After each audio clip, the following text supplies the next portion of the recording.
Okay. We're going to go ahead and get started. It gives me really great pleasure today to introduce Tom and Arnold, speak on a topic which I actually have a side interest in, have had an interest in since I was diving in the South Pacific, and that's animal toxins. So it always gives me great pleasure to have a real expert rather than just a dilettante talk about this. So, Tom? All right, good. Thank you. Can everybody hear me? All right, so we're going to talk about something that's an exciting topic. Mostly when you usually start talking about this, it gets people's interest because it's creepy crawly things and people get chill bumps and that sort of thing. But we're going to talk about specifically the snakes and spiders of Louisiana. We're not going to do cover most of the ones that are all other places and worldwide. So if some of you may not know, I've been the medical director for the Poison Control Center for Louisiana for the past 22 years. And last time I looked, we managed a little over 200 snake bites a year in the state of Louisiana, helping to manage through the Poison Control Center. Here at LSU, we get a handful every year. We don't, but the numbers are small in comparison to what we see statewide. And I wanted to focus a little bit on this talk, maybe some of the things that you don't normally hear, not just the management of some of these things, but also what's going on with the state of the art, with the antivenom development and antivenom research, and where is that heading in the future. There's lots of exciting things coming down the pipe for that, and so hopefully we'll talk about that. So I'd like to start this talk off with putting things in perspective a little bit. This is a chart of risk activities in the United States, and on the average expectancy, days of life lost by participating in that risk behavior. So just being male rather than female, generally going to live 2,700 days less. They're smoking a pack of cigarettes. Being murdered is halfway down the list. Unless you're the one murdered, then it ends completely right there. And it goes on down, even struck by lightning is down to 6 days of life expectancy loss on the average. And an entire magnitude less than that being bitten by an animal or insect. So in the big scheme of things, being death from snake bite or insect bite is relatively not a big problem in the United States. Worldwide, it's a huge issue, and there are probably about 100,000 deaths in the worldwide by snake bites. So we're going to start with the snakes. This is just a listing of the common ones that we have in the United States. The Crotalid or Crotalid, it's actually changed to Crotalid now, the family. And that contains our rattlesnakes and our copperheads and moccasins, our Pygmy rattlers, those that are pretty common to us. And in the Elapid family, this being pit viper, this being the neurotoxin venoms, the cobra type venoms. We have the eastern and western coral snakes. We'll talk about that in just a second as well. So one of the first big things people want to know is the snake poisonous or not? And if you grew up in this part of the world, you generally have a good idea of this. But for those who are uninitiated, if you get down really close and look, the pit viper, the poisonous ones in our part of the world, have an elliptical pupil, a cat-eye pupil, as opposed to harmless snakes have a round pupil. There's these big fangs that stick out there. That's where they inject their venom. That's a telltale sign, and the non-venomous ones don't have that. But many times when a snake is brought in or is a victim of somebody has a bite, the snake has no longer an identifiable head attached to it. Either got blown off by a shotgun or smashed to smithereens by some heavy object. So the other way you can tell these things, if you turn them over and look at the bottom side, about 2/3 of the way down they have an anal plate, an anal pore, where their anal business happens. And the pit vipers, beyond that anal plate, they continue to have a single row of scales until the very tip, where it'll become a double row of scales, and then it rattles, of course, if it's a rattlesnake. And the non-venomous snakes, immediately after that anal plate, it begins to be a double row of scales right there. So you'll look like a star someday if you make an identification of a snake being non-venomous based on that identification. But the best way is to just understand and know their color patterns, know what they look like, know their habitats, where you're going to likely see them. The cottonmouth or water moccasin is always around water. This one has a reputation in Louisiana for being somewhat aggressive. Some people debate that, but they usually will, if you're out at night frogging or something, they will come toward your light, so that that would appear aggressive to me. Like this, if you see this coming toward you, that's an ominous kind of sign. And here's another one of our cottonmouth without its mouth open. They get the name cottonmouth because of the white appearance of the mouth as they're opened up.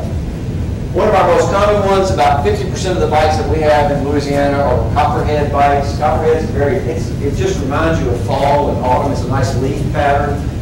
These are quite common, and we'll talk later about the venom components to this. This one was this past spring. My son and I built a woodshed out of my place, and I kneeled down to do something and stood up and turned around, and about a foot from where I was kneeling, this guy was checking out my new woodshed. So I got a little adrenaline boost there for a moment. This is an immature copperhead. The guy up in the north part of the parish collected these and let us come take some pictures. And you can tell when they're young, they have either a yellow or green tip to their tail. That's one of the telltale signs.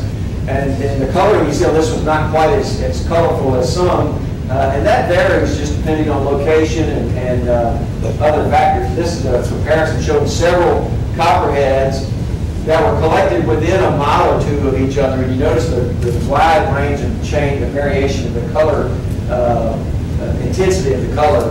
And that's, don't really know what is the reason for that difference, but you will see those several different shades from that bright copper to even just a grayish color. Eastern Diamondback, Crotalid atalantis. This one is eastern because it's limited to the east side of the Mississippi River.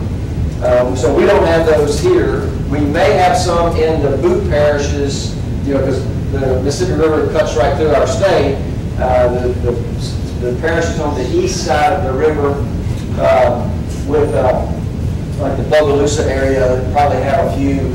But we don't have these over here, thankfully. This is probably the most deadly of all the snakes in the United States because it's so large. It gets to 7 feet or so on the average and has a large venom load whenever they hit. But thankfully, we don't have these here.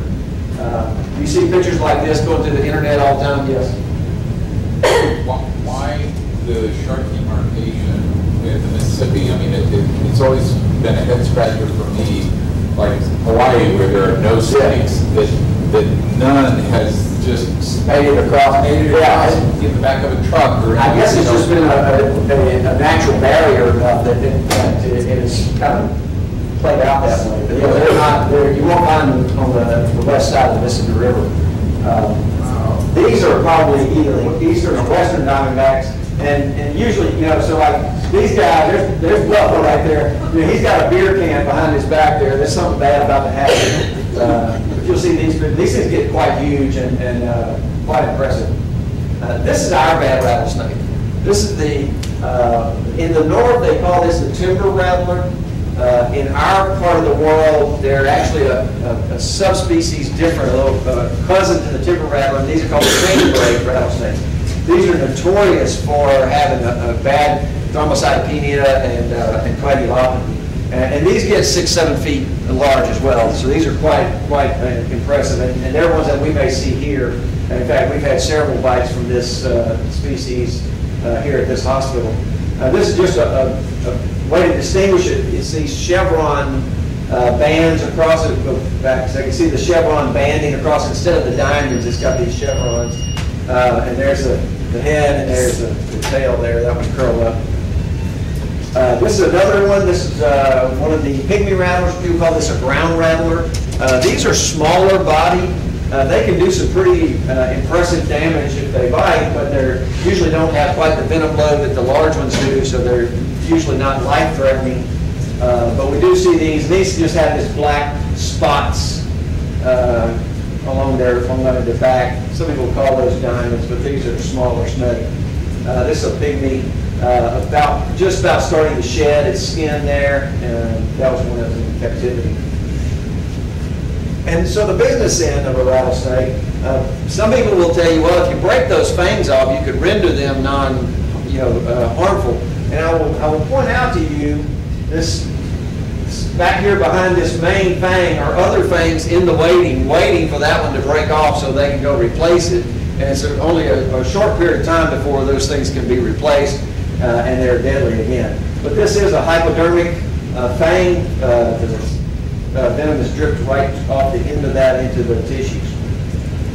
So a little bit about epidemiology. About 12,000 bites recorded in the United States every year. Like I said, worldwide they're upwards of close to 500,000. About 7,000 to 8,000 of these are actually treated. And even with all that, there's only, in the last large study that was done, roughly about 5 deaths a year from snakes. And most of those are certainly rattlesnakes, and there's usually some complicating factor. Either they're very old or very young, they were far away from treatment and it took them hours and hours to get in, or they had other complicating factors, illnesses, those sorts of things. So generally, otherwise healthy people are going to survive these most times. So the presentation. Symptoms begin at the bite site. Most of the venom is injected in subcutaneous tissue. There's usually fang marks present. These things are painful immediately. People describe getting bit by a snake like putting their hand in a hornet's nest or being whacked with a hammer. It is immediately painful. There is no such thing as an occult snake bite. You have these hysterical people coming in all the time saying, they just saw a snake and then a stick hit them in the leg and they just know they're bitten. And so you have to distinguish a lot of that sort of stuff, but if you get the clear history, it was immediate pain. Those are pretty good. Generally, you're going to see fang mark, not necessarily just 2 even ones, maybe 1 in a scratch or maybe several. And generally, as a sign that there's actually been envenomation, if there's blood oozing out of those fang marks, that's pretty good evidence to me that there's actually been envenomation, and you need to get ready to start treating that. The edema starts very shortly after the envenomation. You can get vesicles that will appear. We'll show some pictures of that. And rarely do you get actually venom down into the muscle, but that can occasionally occur. Usually it's just deposited in the subcutaneous tissues. Factors that affect the presentation, again, is just the health of the victim, how many bites, where are they located. The further away from the central circulation, the more time you have before they start generally having systemic effects. I had a guy a few years ago that was bitten 3 times by the same copperhead. It was in his bed, and he put his feet in, it bit him on one big toe, and then bit him on the other foot, and when he reached down to grab it, it got him on the thumb. So he got treated. And before that scares you too bad, his bed was in a shed behind his mama's trailer. So, welcome to Louisiana. But you can have all sorts of reasons for getting multiple bites. The amount injected, up to 20 to 25% of bites they're what we call dry bites, where there actually is not any venom injected. We don't really know necessarily how much control these snakes have over this, but we do know that if they're out hunting, if they're out looking for food and they're loaded, looking for prey, you're more likely to get bitten. If it's you surprise them and step on them and they just turn around after recently after they've eaten, you may not get envenomated, but we don't know how much control they really have over that. And so the condition of their venom apparatus, if they recently hunted and shot their venom, then you may not get as much. There's also multiple different types of sensitivity to these. There are some people that have anaphylactic reactions to the venom itself, and people respond differently. So the first aid also is something that comes into play. The basic management is it's a medical emergency. These people need to be in the hospital. You don't need to be treating these out in the field. It may not have resulted in an actual envenomation. And the venom is quite complex. I put this slide in not for anybody to memorize all this stuff, but just this is only a fraction of some of the components that are in snake venom. It's a very, very complex set of molecules. And if you notice, a lot of these all end in ACE. If you remember back to your biochemistry, the ACE is all, they break down peptides or proteins. And so this is just dissolving proteins all over the place, plus all these other transmitters that are in there. So this just does a lot of bad damage, a lot of tissue damage. The venom flows through the lymphatic system, and that's how it progresses up the extremity or into the central circulation. It goes through the lymphatics, and all the while it's destroying tissue as it goes. The venom effects, there's two local ones. There's tissue necrosis, where it just eats the tissue and just makes a big wound at the local site. And then it also, the venom causes small vessels, arterioles and the microvessels to become very leaky and edematous. That's why you get a lot of tissue edema in the local area from this vasculotoxicity. Only if it gets to the central circulation do you begin to start having these problems.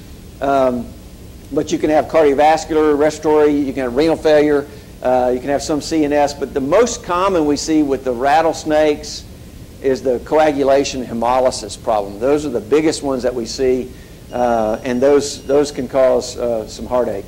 This is a patient we had a few years ago. He got nailed by his pet western diamondback. And you see this was a couple of days after the bite. He has this huge vesicle here, his blister. He's got blistering all over his extremity. His hand is very edematous. That hand is about twice the size of his other hand there. So this can be quite impressive local tissue damage. This is sent to me by a doctor in Natchitoches on a patient we were helping to manage. This is the inside of a guy's thigh where he got bitten. You see all the hemolysis and the just the ecchymosis that's going on in that thigh as the tissues just start leaking blood and fluid, and the hemolysis going on. It's quite impressive. This one is not quite impressive, but it was a patient we had a few years ago. It was cleaning out the leaves under the barbecue pit before he was going to fire up the barbecue and got nailed on the finger. This is one of those classic hemorrhagic vesicles. Generally, we just debride these, and they do fairly well. They're fairly superficial. There's his two fang marks right there and right there. And what I thought was interesting about this, I love tattoos. And on his hand that he had this bite on had a snake tattooed on his forearm. That's foreshadowing there. So, a couple of species caveats. The Copperhead has the least toxic of the venoms. Generally is not going to cause systemic signs and symptoms. Not that it can't, but generally does not. So we're usually a little bit more comfortable if we know it's a Copperhead. The Canebrake is the one that has the bad coagulopathies. People will drop their platelets down to almost nothing. Their fibrinogen will drop down to almost nothing. And these people can die. They can have bleeds in their head or whatever. So you really have to jump on these aggressively with a lot of antivenom to get them to stabilize. A little bit about first aids, the non-controversial things. And nobody will argue.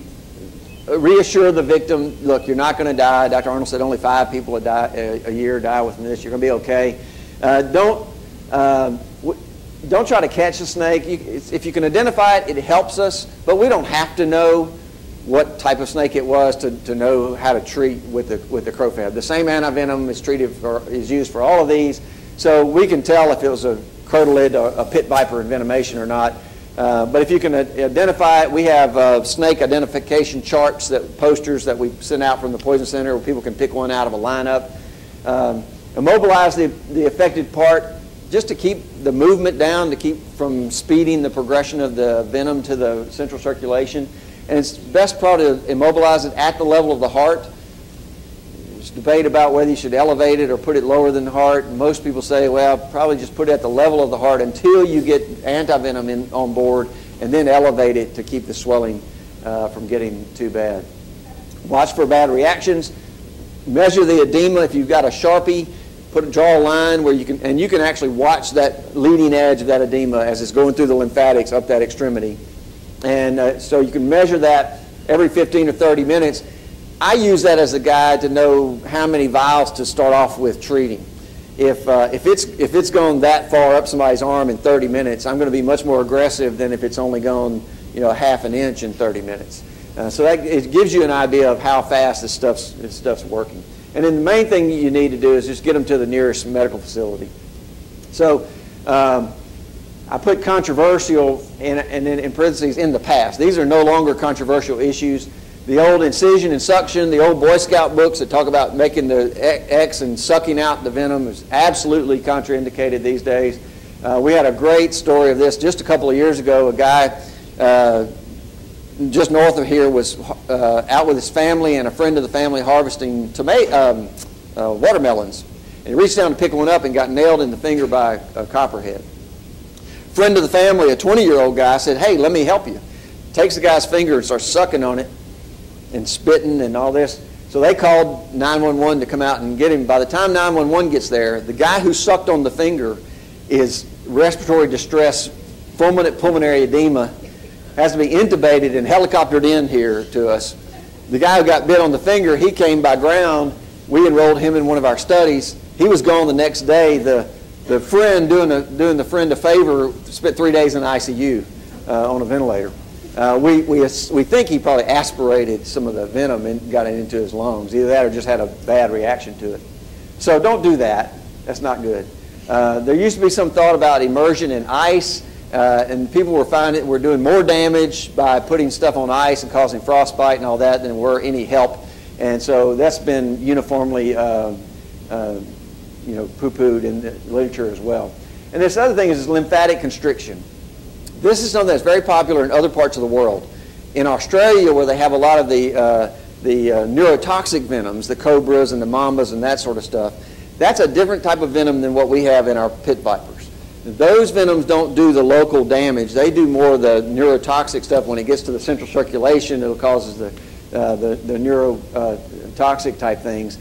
But it doesn't do much damage locally. So their theory was if you wrap this the extremity in a elastic kind of bandage, you can slow down the lymphatic spread of this venom and maybe buy you some time.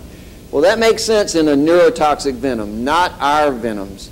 So I hate seeing all these TV shows where they show this kind of stuff because it's not something that we do for our pit vipers. In fact, you guys are familiar with Coban, right? Coban was invented for that purpose. Its real name is Cobra Bandage and shortened to Coban. It was used to just make a elastic kind of bandage for lymphatic constriction. But we don't recommend that for our pit vipers. The most important thing you can have is a set of car keys in your antivenom kit or your tool kit. And the car keys are to get them in the car and get them to the hospital as quickly as you can. This is a look at incision gone wrong for removal of venom. Somebody went crazy with a knife and did more damage than the snake would have done. This is a foot that was put on ice. You see these metatarsals sticking out here. That's all ice damage that probably would have healed completely normally without the ice. So a little bit more about the management. Get rings and constricting clothing off. Look for signs of envenomation to start. We initially start IVs and lab work, and then we try to grade the envenomation. We generally give all these people tetanus prophylaxis. Antibiotics are usually not indicated in these. They're generally a fairly sterile bite. So I would reserve just prophylactic antibiotics and wait till you see something that really looks like infection. IV fluids and analgesics are almost always needed because these people are in quite a bit of pain. And then we give the antivenom based on the grading. And the grading's pretty simple. It's minimal, moderate, and severe.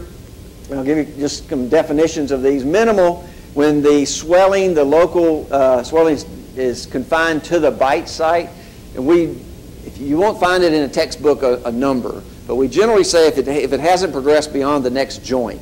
So if it's in the hand, if it hadn't gone past the wrist, you're still in the minimal region. And then all these other things, minor pain only and no lab abnormalities, that would be a minimal.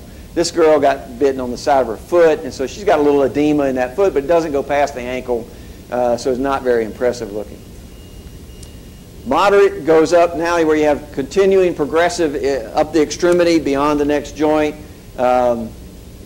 These other things, and maybe some minimal lab abnormalities. Maybe their coags might be out just slightly. That would be a moderate. And then this was a moderate. This boy was cleaning up debris after spring storm down at Southern Trace. He got to Highland Hospital, and at 2:45 they drew this line here. They transferred him to us. At 3:30 he had gone up to here. We started mobilizing, getting Antivenom, and finally got it stopped about halfway up his forearm. So that would be a moderate just based on the progression of that edema. You see how we drew the lines every going across. So severe is any of the systemic signs or symptoms would be severe. Their lab abnormalities are marked, and if they progress despite treatment, that's also in the severe category. This one would be severe. All the bullae and the hemorrhagic ecchymosis and stuff. I know people are eating, but you guys are surgeons. You've seen much worse than that. So I want to talk a little bit about the history of antivenom and where it's come and where it's going. Not too many people in the room. I know Dr. Weigel and Dr. Owens will remember back in the old days, the old Wyeth antivenom. This stuff was the only antivenom available from 1947 till 2000. And this stuff was very crude, horse serum. It was the entire IgG molecule. So 150 kilodalton, large molecule, the entire Y-shaped thing. And so back in 1947, purification processes were not very good. And so it was crude. This stuff, when you reconstitute it in saline, it was a dark yellow, kind of ugly looking color. You could almost see horsehair in that vial. It was just so bad. So it had a lot of allergic reactions, there was some anaphylaxis. It wasn't a tremendous amount, but you did have some, and to some people, any anaphylaxis is too much to risk giving it. It did have a high incidence of serum sickness, which is kind of like having the flu for a few days afterwards. And so a lot of people shied away from using this stuff just because of all these risks. And hence why a lot of these people were surgical cases, because nobody wanted to use the antivenom, and so it was a surgical disease. And luckily, in 2000, a company called Protherix out of England decided to want to compete in that market and develop a better antivenom. Thank God, finally somebody did.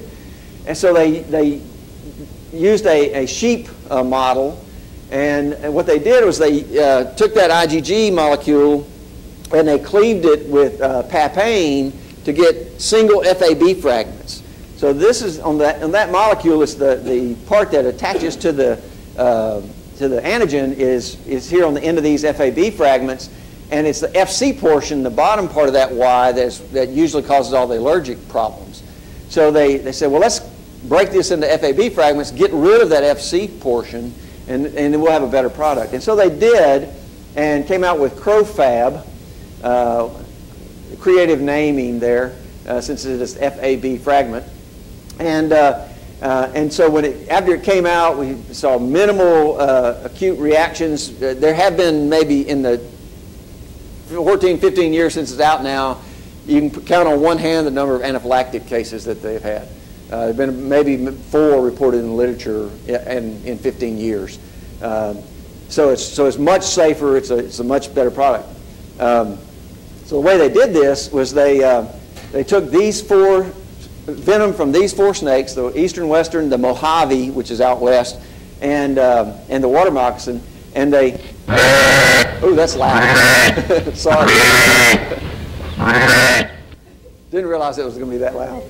They inject them in these unsuspecting sheep, these herds, and then they harvest from each herd the specific molecules of the IgG. They do that separation, and then they filter that through a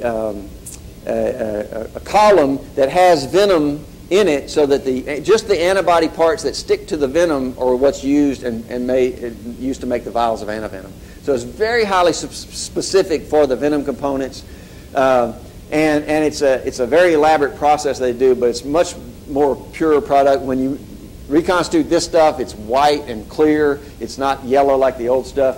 The interesting thing is the snakes where they harvest the venom are kept in a research office in downtown Salt Lake City, Utah. The sheep are in Australia, and then it's all put together and processed and packaged in England. And then it gets back to the United States. So hence why later you'll learn how much expensive this stuff is. You'll understand why. But the end result is a much safer product. Not as many people with sheep allergies as there are with horse allergies, so it's being able to be used on a lot greater population. But some of the problems with it. There's one. The current price is about $2,500 a vial. That's priced to the hospital. And generally, a mild to moderate snake bite is going to take 10 to 12 vials. A bad one may take 20 or 30. So you're talking a hospital bill that's through the roof. So we try to minimize this as much as possible. But the other thing is, since these little FAB fragments, with the old Wyeth, that 150 kilodalton molecule, it stayed in circulation forever. It stayed around for like a week because it was too big to be cleared by the kidneys, so it just kept circulating around doing its job. And you gave people one good dose of that Wyeth stuff, and they were good for a while. You didn't have to redose them very much. We found with this CroFab, with those smaller FAB fragments, that they was being cleared by the kidneys in fairly short order. So there was a need to give maintenance doses, we call it, repeat doses. So we give 2 vials every 6 hours for the first 18 hours of this in order to be sure that you're not going to have a recurrence of the symptoms and more of the venom causing more damage. And when you do that, you can generally feel pretty comfortable that you've covered them long enough. And that's after you give the initial whatever boluses it takes to get the progression to stop. So we try to get initial control with enough boluses up front, and then we do this maintenance stuff. And there have been a few cases where people that initially had coagulopathy, a couple of days later, it redeveloped as this molecule was cleared out of their system. So there was some room for improvement of the antivenom here about looking at what can we do to that molecule to make sure it stayed around longer. The other question that came out with CroFab was, well, you just made it with those 4 snakes. Will it work on the other snakes? Will it work on copperheads or any of the others? And in the trials that were done when it was first released, there were no copperhead bites enrolled in the studies. They were all rattlesnakes. In lab rats, we were able to know that it did work on some other types of rattlesnakes that weren't in that mix. And then after it came out, a few of us in copperhead country published experience with this stuff with copperhead and basically showed that yes, it works very well for copperhead. There's enough cross-reactivity of all the pit viper venoms that it works for those as well. So it works very well for copperhead, and we were able to show that. And so it's begun to be accepted that it works for any of the pit vipers in the United States. So the next thing on the front of the antivenoms, this small orphan medical company called Rare Disease Therapeutics in Nashville got together with a huge antivenom producing plant in Mexico called Instituto Bioclone. They make about 250,000 vials of antivenom a year in Mexico for scorpions, snakes, spiders, everything. They're just a machine. And so they got together and said, look, we can do better than that FAB1 stuff. Let's try to make one where we, instead of cleaving it with papain, we cleave it with pepsin and get the FAB2, the 2 FABs stay together. So now you got double the size molecule. Maybe it'll hang around longer, and maybe this will be a better antivenom than the single FAB fragment of CroFab. So actually, we just finished a study. It actually just got published last month in Clinical Toxicology. This was a phase 3 trial, and showed that actually this product that they have, the FAB2, is just as good as CroFab in the initial at treating the initial result and insult, and there was repeat dosing was not necessary.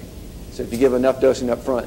Theory is that molecule's big enough that it's not cleared as fast and it stays around longer. So you're going to be seeing this coming down the pipe in the next few years. You'll see this. Other future directions, this Antivip is that product. It's being brought to market, attempting to, and we'll be competing with CroFab. And the other theory is, well, can you do any better? Well, maybe even an antivenom that has IgGs FAB1s and FAB2s may even be a better solution if you could figure out a way to do that. There is some interesting work being performed with transgenic cows. So if you think about it, the problem is that those IgGs are foreign to humans, and they have developed a process where they can actually embryologically manipulate I don't know how it all works, the science works, but they can grow these cows that have a human immune system and actually produce human IgG. So if you can envision using those as a source to develop your antivenoms from, you would have one where you could use the whole IgG and not have human reaction to it, adverse reactions to it. So that's fascinating stuff that's coming down the pipe that you'll be seeing in the next number of years. There'll be a lot of work on antivenoms because of this type of stuff that's going on. So I thought that was pretty cool. A little bit more toward you guys. What about surgical things with the management of snakes? This is an article, and I did not participate in this, but I know these guys all fairly well. Eric Toschlag at East Carolina, Ed Hall over in Georgia operates on a lot of snake bites, or handles them, and then some toxicology people got together and just did this expert opinion consensus type stuff on when do we need to get involved, the surgical stuff. And they came up with a few conclusions. One of them is that fasciotomy is rarely needed. Many cases, if you're aggressive with the antivenom up front, you rarely ever get to the point where you have to do that. And they did say, but it occasionally is. But before you do, make sure that you actually measured compartment pressures. Measured them and they're above 30. And even if they are, give antivenom, get ready for the fasciotomy, and check it again right before you do the cutting and see if your antivenom has had a chance to do anything. If it hasn't, then by all means save the limb. But many times if you give a lot of antivenom up front, you can get that pressure back down. And the other thing they said is a lot of these look like they're, oh my God, it looks like a compartment syndrome. In reality, the compartment pressures are not elevated. So just a thing to be mindful of that. If you're going to do it, make sure that you have checked the pressures. And usually if those are needed, it's because it's been such either a delay or inadequate use of antivenom. And if you get enough up front, you can keep from doing that.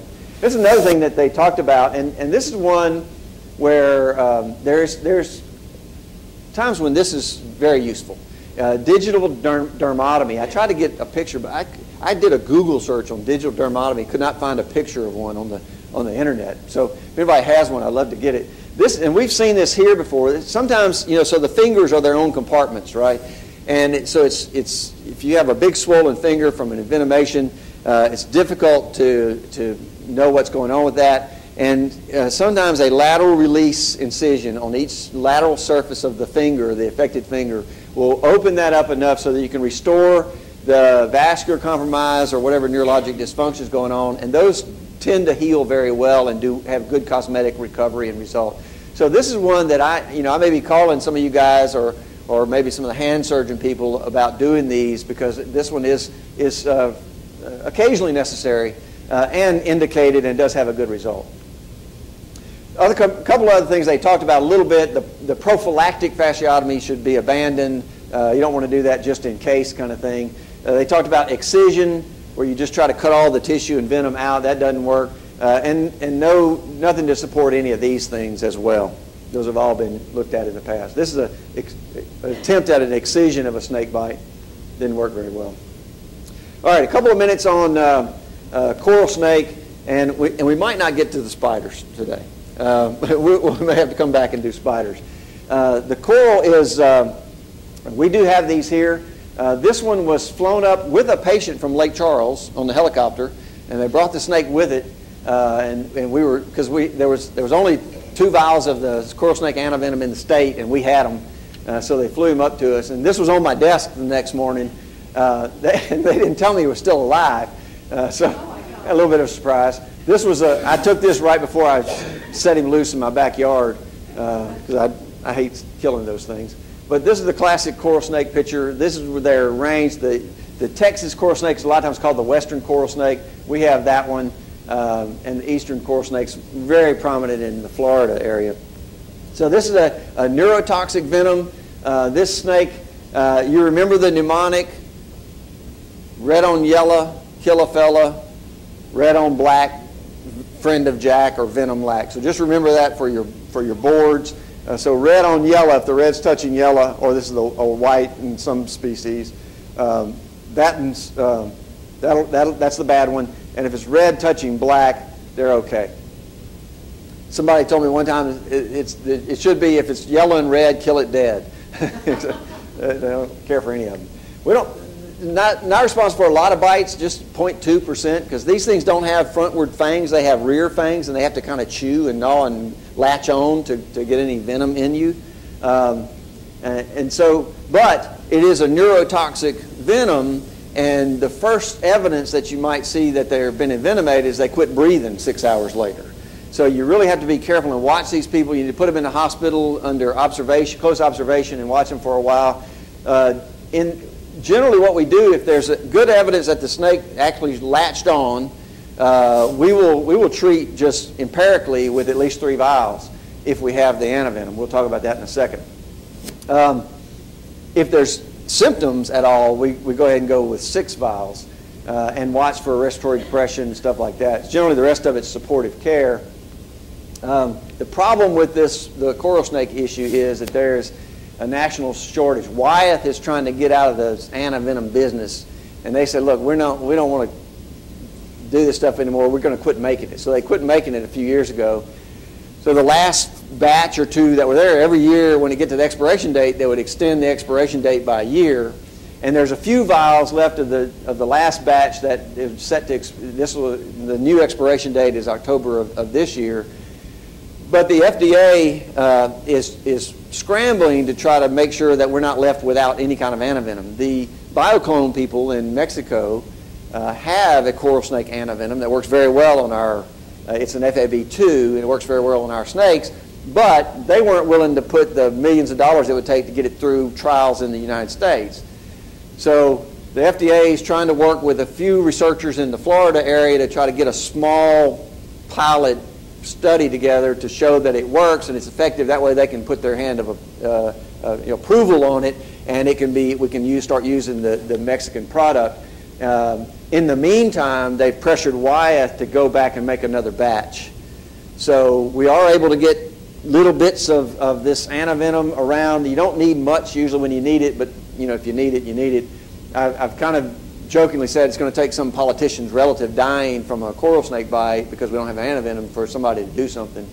But that's the situation we're currently in, and we're very watching for that carefully. We got time for, I guess we can get through the spiders real quick. I'll quickly go through the spiders. The brown recluse you guys have all heard about. We have about 10 patients a day sign into the ER with a complaint of spider bite. And absolutely 0 out of 10 are actual spiders. Nobody saw the spider. There's no spider around. It's all community-acquired MRSA abscesses. But nonetheless, these do occasionally exist. The Loxosceles reclusa, the brown recluse, is the one responsible for this. The venom component that causes all the tissue damage is sphingomyelinase D. It causes this tissue necrosis in the area around the bite.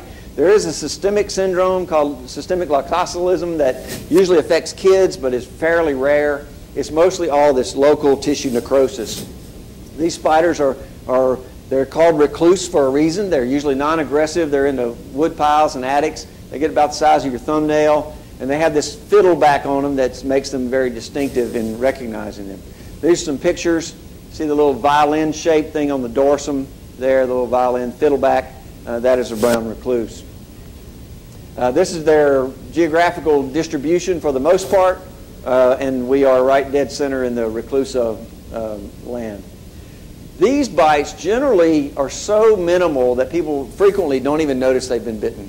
So it's very difficult to get to really know that you're dealing with one of these bites. And there's currently no way to test to know if they have been bitten. So it's very difficult.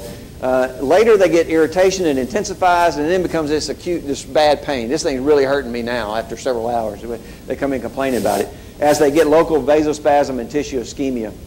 And then, so the bite site itself, you almost don't see anything at the time. It develops this edema around this ischemic area, get a halo effect. erythematous margin, and generally about 24 hours you get a vesicle, and then that pops and you get a dark eschar in the middle. These are some pictures. This is about the best picture I've ever gotten of that blister at 24 hours.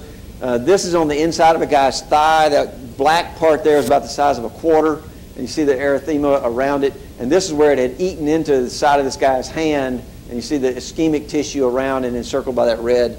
That's classic brown recluse spider bite.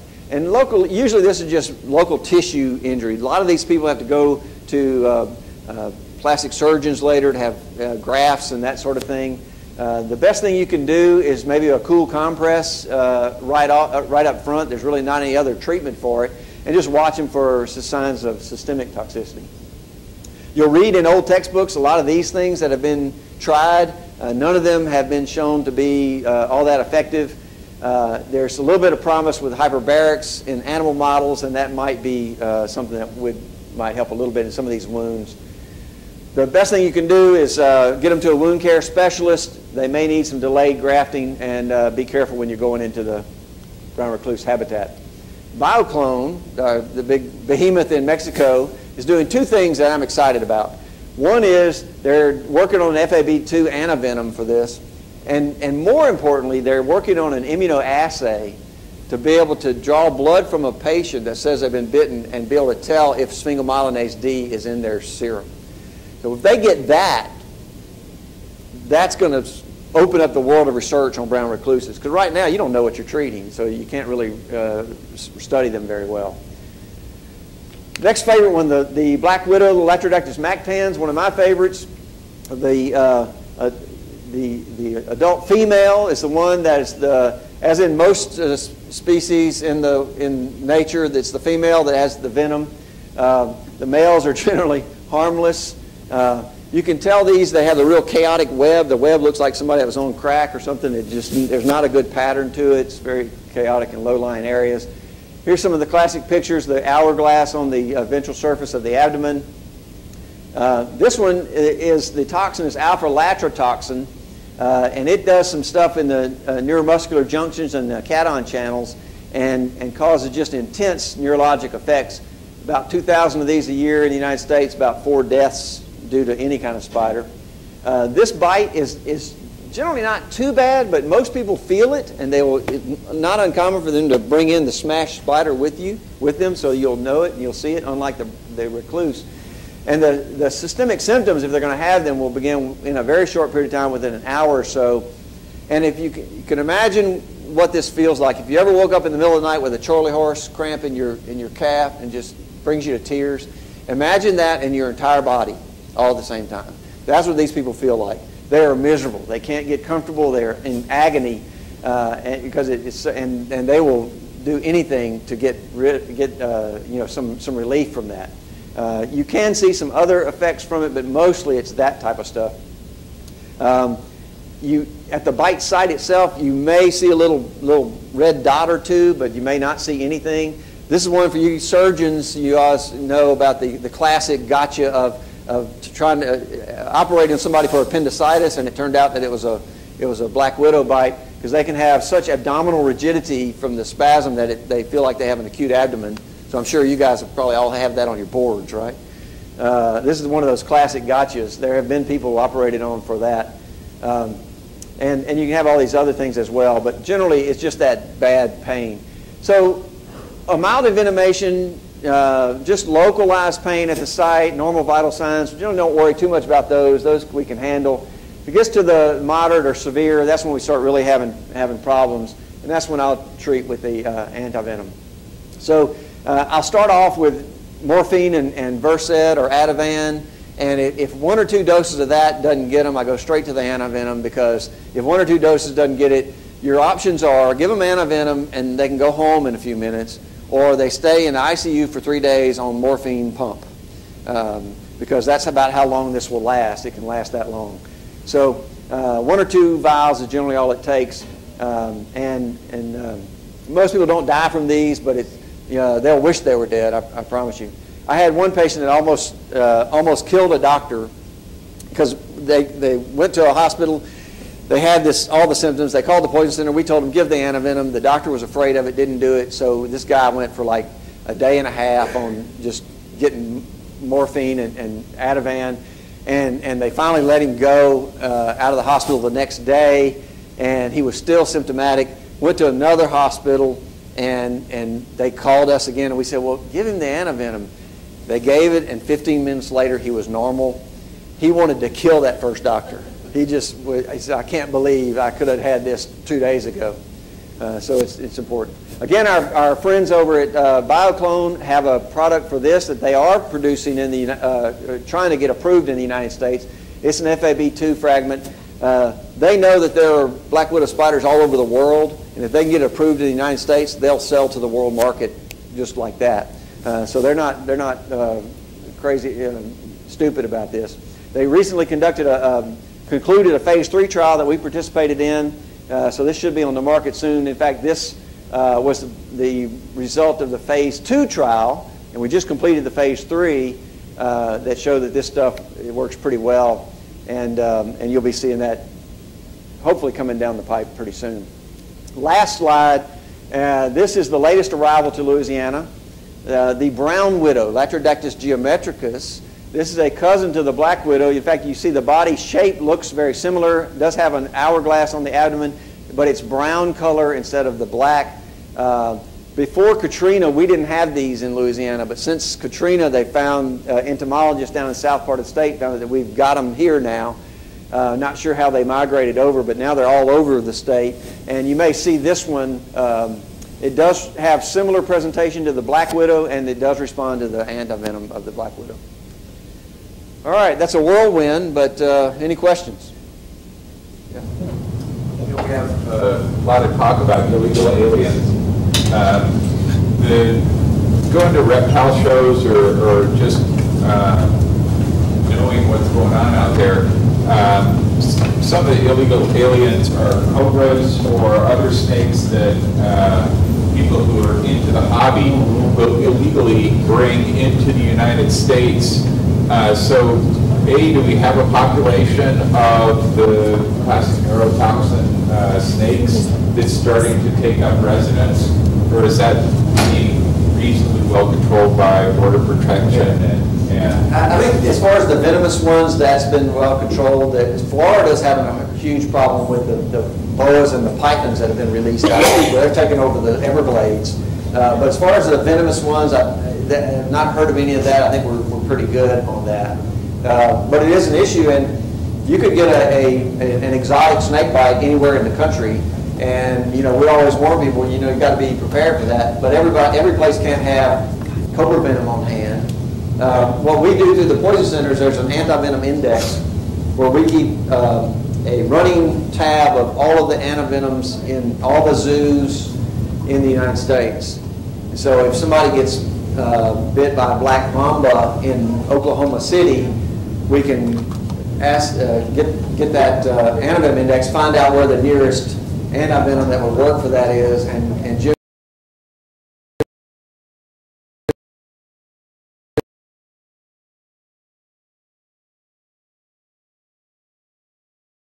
come in like a year later. Yes, you could develop some hypersensitivity to that, but there's a number of people that have been treated multiple times, and they generally do fairly well.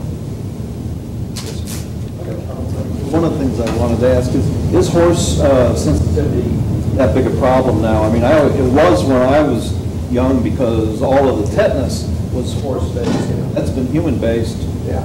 You're asking, is the horse sensitivity as big of a problem now? Well, it's only the CroFab that's the sheep-derived stuff. All this stuff in Mexico is horse-derived. And so far, it's not been a big issue. So I think you're right. Probably because we're not my age. doing that as much. Yeah, unless you were senior. All right, thank you very much.